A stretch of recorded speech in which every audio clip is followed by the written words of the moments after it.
Hello one, welcome back to Pankaj Shah channel.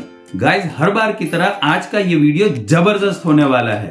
आप student हो या हो टीचर या हो किसी कॉर्पोरेट में कोई प्रोफेशनल या हो कोई व्यापारी या मर्चेंट, आज का ये वीडियो आप सबके लिए बहुत ही यूजफुल होने वाला है। गाइस, आज के जमाने में एक्सेल का यूज हर यूजर कर रहे हैं। कोई भी फील्ड ऐसा नहीं है जहां पे एक्सेल का यूज ना होता हो। स्टूडेंट अपनी स्टडी लाइफ में, स्कूल हो या कॉलेज हो, एक्सेल का यूज जरूर करते हैं। टीचर्स अपने स्टूडेंट्स के रिपोर्ट्स बनाने में और अलग अलग तरह के रिपोर्ट्स को एनालाइज करने में एक्सेल का यूज करते हैं। अगर आप प्रोफेशनल हैं तो अपनी कॉर्पोरेट लाइफ के अंदर सक्सेसफुल होने के लिए आप एक्सेल का यूज बहुत ही अच्छे से करना चाहते हैं। और अगर आप व्यापारी हैं तो जीएसटी वगैरह की कैलकुलेशंस के लिए भी आपको एक्सेल का यूज बहुत ही होता होगा। तो आज मैं इस वीडियो में आप लोगों के लिए लेके आया हूं 4 एक्सेल मास्टरी हैक्स, जिसको सीखने के बाद आप जरूर बोलेंगे आग लगा दी, आग लगा दी, आग लगा दी। तो चलते हैं अपने कंप्यूटर स्क्रीन की तरफ। और आज के इस एक्सेल मास्टरी हैक्स के वीडियो में सबसे पहले हम देखेंगे ऑटो कॉलम। ऑटो कॉलम क्या है? अगर आप किसी भी सेल के अंदर अगर आप हेडिंग लिख रहे हैं, जैसे कि मैंने यहां पे हेडिंग लिखा स्टूडेंट्स नेम, और आप देख रहे हैं कि ये हेडिंग जो है वो ए कॉलम से बड़ा हो गया। अगर मुझे इस हेडिंग को सेट करना है तो मुझे हर बार ये डबल हेडेड एरो लाके क्लिक एंड ड्रैग करना पड़ेगा, तब जाके मेरा ये हेडिंग सेट होगा। लेकिन मैं चाहता हूं कि मैं जब भी कोई हेडिंग लिखूं तो ये कॉलम ऑटोमेटिकली एडजस्ट हो जाए। तो उसके लिए आपको क्या करना है, आपका जो शीट टैब है उसके ऊपर आपको ऐसे राइट क्लिक करना है। जो पॉपअप मेनू ओपन होगा यहां पे आपको व्यू कोड ऑप्शन पे क्लिक कर देना है। अब आपके सामने विजुअल बेसिक का एक कोड विंडो ओपन हो जाएगा। यहां पे जनरल लिखा हुआ है, इसमें से आपको वर्कशीट नाम का ऑप्शन सिलेक्ट कर लेना है। आप जैसे ये वर्कशीट ऑप्शन सिलेक्ट करेंगे आपके सामने प्राइवेट सब और एंड सब इस तरह का एक कोड विंडो लिखा हुआ आएगा, और इसके बीच में आप देख रहे हैं कि यहाँ पे एक कर्सर ब्लिंक कर रहा है। अब इस कर्सर जो ब्लिंक कर रहा है, बस उस जगह पे आपको एक कमांड लिखना है। आप बहुत अच्छे से इसको नोट कर लीजिएगा। ये कमांड है CELLS सेल्स डॉट। आप जैसे ही डॉट करेंगे आपके सामने प्रॉपर्टीज ओपन हो जाएगी। यहां पे आपको लिखना है एंटायर, ENTIRE। एंटायर जैसे ही लिखेंगे आपके सामने एंटायर रो, एंटायर कॉलम आ जाएगी। इसमें से आपको एंटायर कॉलम सिलेक्ट कर लेना है, और उसके बाद वापस आपको करना है डॉट, और डॉट करके आपको यहाँ पे सिलेक्ट करना है ऑटो। और ऑटो में काफी सारे यहाँ पे आपको ऑप्शन दिखाई देंगे, जिसमें से आपको ऑटो फिट नाम का ऑप्शन आपको सिलेक्ट कर लेना है। आप जैसे ही ये ऑटो फिट नाम का ऑप्शन सिलेक्ट करेंगे, बस आपको और कुछ नहीं करना है। अब आपको ये विंडो जो है विजुअल बेसिक वाला, ये विंडो आपको बंद कर देना है।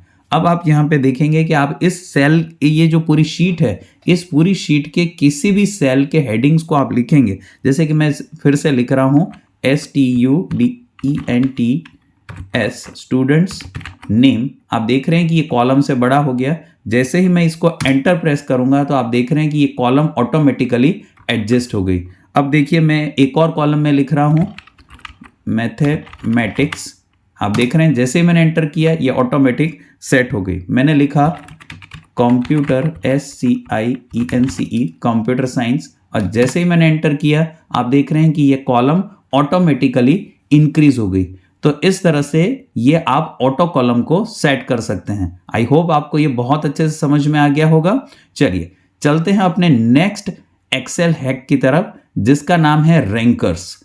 आप देख रहे हैं कि यहाँ पे मैंने एक एक्सेल की शीट बनाई हुई है, और इस शीट में यहाँ पे फर्स्ट कॉलम में कुछ स्टूडेंट्स के नाम लिखे हुए हैं, और सेकंड कॉलम में हमने इनके परसेंटेज निकाले हुए हैं।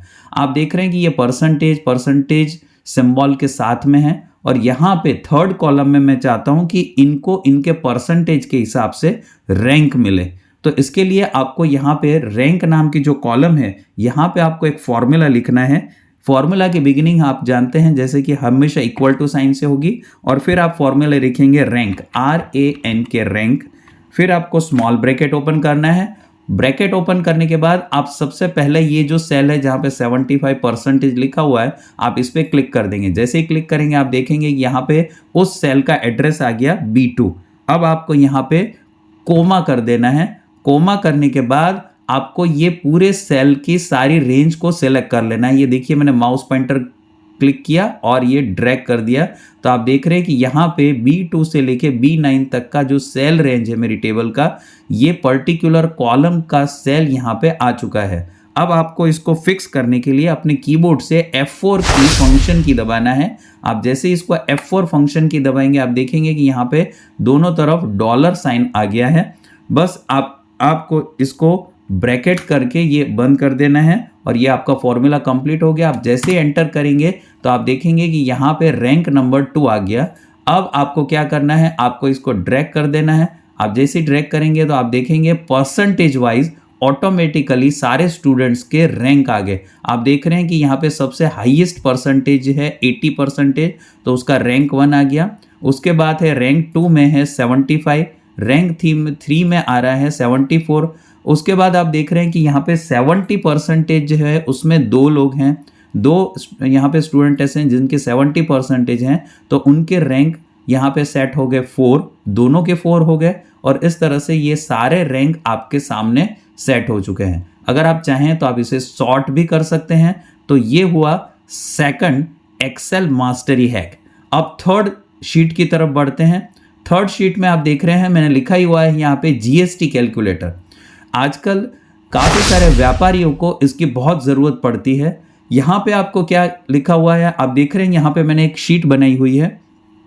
इस शीट में यहाँ पे लिखा हुआ है कुछ आइटमों के नाम, जैसे मॉनिटर, लैपटॉप, सीपीयू वगैरह। यहाँ पे इनकी क्वांटिटी लिखी हुई है, इस कॉलम में इसकी प्राइस लिखी हुई है। और मैं चाहता हूँ कि इस कॉलम में जीएसटी की जो अमाउंट है उसमें ये प्राइस का जीएसटी 18% जीएसटी की अमाउंट निकल के आ जाए। तो इसके लिए हमें क्या करना पड़ेगा, इसके लिए बस हमें वैसे ही फॉर्मूला लिखना है। बिगिनिंग हमेशा हमें इक्वल टू साइन से करनी है और मुझे जिस भी सेल का जीएसटी निकालना है उस सेल पे क्लिक कर देना है। जैसे कि मुझे इसका जीएसटी निकालना है तो मैंने इस सेल पे क्लिक कर दिया, तो यहाँ पे इस सेल का एड्रेस आप देख रहे हैं ऑटोमेटिक आ गया C3।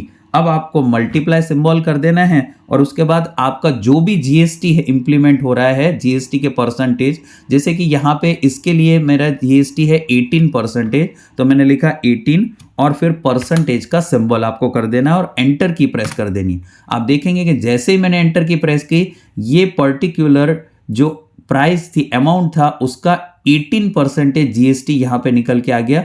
आप इसको क्लिक एंड ड्रैग कर देंगे तो ये सारे सेल के जीएसटी यहाँ पे ऑटोमेटिकली आ जाएंगे। अब कई बार ऐसा होता है कि मुझे जीएसटी नहीं निकालना है, लेकिन मुझे total GST with GST amount मुझे चाहिए कि टोटल विथ जीएसटी अमाउंट कितनी हुई। तो उसके लिए भी आपको बस सिंपल वैसे ही करना है, इक्वल टू के बाद आपको क्या करना है, आपको करना है आप उसी सेल पे आप क्लिक कर दीजिए। जैसे ये सेल पे क्लिक किया, आप देख रहे हैं यहाँ पे भी C3 आ गया। अब आपको यहाँ पे कर देना है मल्टीप्लाई और आपको अब यहाँ पे आपको लिखना, अगर आपका जीएसटी परसेंटेज है 18 तो आपको लिखना है 118%। आप समझ पा रहे होंगे कि आपका जीएसटी जिस भी स्लैब में आ रहा है आप उस हिसाब से यहाँ पे परसेंटेज में चेंजेस करेंगे। और जैसे ही आपने एंटर किया तो आप देख रहे हैं कि आपकी जो ये अमाउंट है ये विथ जीएसटी अमाउंट यहाँ पे आ गई। आप देख रहे हैं कि यहाँ पे इसका 10,000 प्लस 1800 तो यहाँ पे आ गया 11,800 और आप देख रहे हैं यहाँ पे पूरा कैलकुलेशन आ गया। तो ये है आपका जीएसटी कैलकुलेटर। आप इस तरह से अपने प्रोडक्ट्स का जीएसटी कैलकुलेटर बना सकते हैं। तो ये हो गया हमारा एक्सेल मास्टरी थर्ड हैक। अब फोर्थ वन पे चलते हैं। फोर्थ वन बहुत ही इंटरेस्टिंग है। अगर आप यहाँ पे आप देख रहे हैं कि मैंने एक एक्सेल की शीट बनाई हुई है और यहाँ पे आप देख रहे हैं कि कुछ लोगों के नाम लिखे हुए हैं और उनके सामने उनकी पास वाली कॉलम में मैंने उनकी डेट ऑफ बर्थ लिखी हुई है।